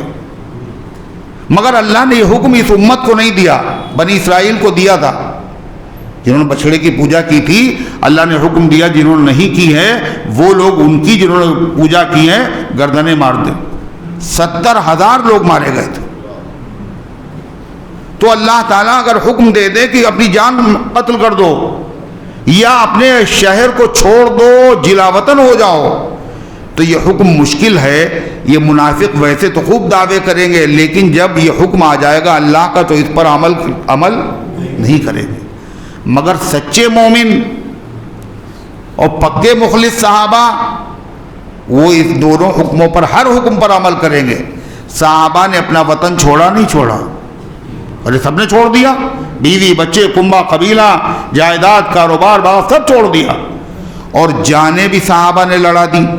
حضرت صدیق اکبر نے قرآن کی آیت کو سن کر کے کہا اللہ کے پیغمبر اگر اللہ ہمیں حکم دے دے جان قربان کر دو تو ہم اپنی اور اپنے خاندان کے، اپنے گھر والوں کے سب کی جان قربان کر دیں۔ اللہ کیا کہہ رہا سنیے، فرمایا اللہ تعالیٰ نے وَلَوْ أَنَّهُمْ فَعَلُوا مَا يُوعَظُونَ بِهِ لَكَانَ خَيْرًا لَهُمْ، اگر یہ لوگ وَلَوْ أَنَّا كَتَبْنَا عَلَيْهِمْ، اگر ہم ان پر فرض کر دیتے ان اقتلوا انفسکم، تم اپنے آپ کو قتل کر ڈالو، اب اخرجوا من دیارکم، یا تم نکل جاؤ اپنے گھروں سے، ما فعلوہ، تو یہ لوگ اس پر عمل نہیں کرتے، الا قلیل منہم، مگر تھوڑے سے لوگ۔ اور اللہ نے اتنے سخت حکم نہیں دیے، اللہ نے بڑے آسان حکم دیے ہیں، لہذا اگر اللہ کے آسان حکم پر آدمی عمل کرے گا تو اللہ تعالیٰ کی رحمتیں ہوں گی۔ وَلَوْ أَنَّهُمْ فَعَلُوا مَا يُوعَظُونَ بِهِ، اور اگر یہ لوگ کر ڈالے جس چیز کی ان کو نصیحت کی جاتی ہے، لَكَانَ خَيْرًا لَهُمْ، تو یہ ان کے حق میں بہتر ہوگا، وَأَشَدَّ تَثْبِيتًا، اور یہ ان کو دین پر ثابت قدم رکھنے والا ہوگا، وَإِذًا لَآتَيْنَاهُم مِّن لَّدُنَّا أَجْرًا عَظِيمًا، اور اگر یہ عمل کریں گے تو ہم ان کو بہت بڑا اجر و ثواب بھی عطا فرمائیں گے، وَلَهَدَيْنَاهُمْ صِرَاطًا مُسْتَقِيمًا، اور ہم ان کو سیدھا راستہ جنت کا دکھا دیں گے۔ جنت کے راستے دکھانے کے، راستہ دکھانے کے دو مطلب ہوتے ہیں۔ کئی مطلب ہوتے ہیں؟ کون کون؟ ایک ہے راستہ دکھانا، ہدایت کے دو مطلب، ایک مطلب ہے راستہ دکھانا کہ یہ جو ہے رسولی مسجد یہاں پہ ہے، راستہ دکھا دیا آپ نے۔ اب اس کے بعد کئی گلیاں تھیں، آدمی کسی گلی میں مڑ گیا، نہیں پہنچا رسولی مسجد تک۔ ایک ہے راستہ دکھانے کا مطلب یہ ہوا کہ آپ نے اس کا ہاتھ پکڑا اور گیٹ کے سامنے کھڑا کر دیا، یہ ہے رسولی مسجد۔ تو نبی بھی آتے ہیں ہدایت کے لیے، اور اللہ بھی ہدایت دیتا ہے، قرآن بھی ہدایت کی کتاب ہے۔ نبی کی ہدایت وہ ہے کہ راستہ دکھا دیا دور سے، یہ جنت کا راستہ ہے، یہ جہنم کا راستہ ہے۔ اور اللہ کی ہدایت کیا ہے؟ اللہ بندے کو مقام تک پہنچا دیتا ہے۔ وَلَهَدَيْنَاهُمْ صِرَاطًا مُسْتَقِيمًا، اور ہم ان کو سیدھا راستہ دکھا دیں گے، یعنی سیدھے راستے پر ڈال دیں گے اور جنت تک ان کو پہنچا دیں گے۔ اللہ ان گزارشات کو قبول فرمائے، عمل کرنے کی توفیق عطا فرمائے۔ ہمارے ایک بھائی ہیں رمضان الحق دہلی میں، تو ان کے پیر میں انفیکشن ہو گیا ہے، دعا کریں اللہ تعالیٰ ان کو شفا عطا فرمائے۔ حافظ جمیل صاحب اور حاجی جمیل صاحب، ان کی طبیعت خراب ہے، اہلیہ کی طبیعت خراب ہے، دعا کریں اللہ ان کو شفا عطا فرمائے۔ اسی طریقے سے مختار صاحب جو حلوائی تھے اور مشہور تھے، مختار حلوائی، کل جو ہے ان کی اہلیہ کا انتقال ہو گیا، انا للہ و انا الیہ راجعون۔ دعا کریں کہ اللہ تعالیٰ ان کی مغفرت فرمائے۔ ایک صاحب عبدالعظیم ہیں، ان کی والدہ کا انتقال ہو گیا، اللہ مرحومہ کی مغفرت فرمائے۔ کشف کے دماغ کا آپریشن، اللہ شفا عطا فرمائے۔ عبداللہ پھول والے کا انتقال ہو گیا، اللہ تعالیٰ مغفرت فرمائے۔ راجو کی والدہ کا انتقال ہو گیا، اللہ تعالیٰ مرحومہ کی مغفرت فرمائے، اور اللہ تعالیٰ تمام بیماروں کو شفا عطا فرمائے۔ محمد فہیم صاحب بیمار ہیں، اللہ تعالیٰ ان کو شفا عطا فرمائے۔ اللہم صلی علی سیدنا ربنا آتنا فی الدنیا حسنہ وفی الآخرۃ حسنہ وقنا عذاب النار۔ اللہم احفظنا من کل بلاء الدنیا وعذاب الآخرہ۔ اے اللہ ہم سب کی حاضری کو اپنی رحمت سے قبول فرما، ایمان کامل عطا فرما، اعمال صالحہ کی توفیق عطا فرما، نفس و شیطان کے دھوکے سے، برے کاموں سے، بری باتوں سے اے اللہ ہم سب کی حفاظت فرما، رحمت والے، جنت والے، مغفرت والے کام کرنے کی توفیق عطا فرما، سارے عالم میں ہدایت کی ہواؤں کو چلا دے۔ اے اللہ اپنے دین کی خدمت کے لیے ہم سب کو قبول فرما لے۔ اے مالک مسجد اقصیٰ کی، حرمین شریفین کی، دنیا کی تمام مساجد کی، مدارس کی، قبرستانوں کی، خانقاہوں کی، اسلامی مرکزوں کی اے اللہ حفاظت فرما، تمام ایمان والوں کے مال کی، جان کی، عزت کی، آبرو کی حفاظت فرما۔ اے اللہ جو ظالم مسجد اقصیٰ میں مسلمانوں پر، یہودی اور عیسائی جو ظلم کے پہاڑ توڑ رہے ہیں، مالک ان سب کو اے اللہ عبرتناک سزا عطا فرما، اور ان پر اپنے قہر و غضب کی بجلیاں گرا دے۔ اے اللہ مسجد کے لیے جو اپنی جانیں قربان کر رہے اللہ ان کی شہادتوں کو قبول فرما۔ اے اللہ ان کے حوصلے اور ہمت کو بلند فرما۔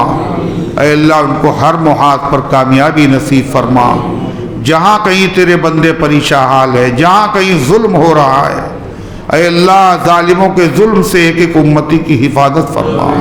اے اللہ ہمارے ملک میں، ہمارے وطن میں امن و امان قائم فرما۔ اے اللہ جو ظالم فرقہ پرست طاقتیں ہمارے ملک کی امن و امان کو آگ لگانا چاہتی ہے، اے اللہ ان کے ناپاک منصوبوں کو خاک میں ملا دے۔ اے اللہ ان کی تدبیروں کو انہی پر الٹ دے۔ اے اللہ تو خود ان سے انتقام لے لے۔ اے اللہ جو دنیا سے جا چکے ان سب کی مغفرت فرما، ہم سب کو اسلام پر زندہ رکھ، ایمان پر موت دے، ایمان والوں کے ساتھ حشر فرما۔ آمین یا رب العالمین، وصلی اللہ علی النبی الکریم برحمتک یا ارحم الراحمین۔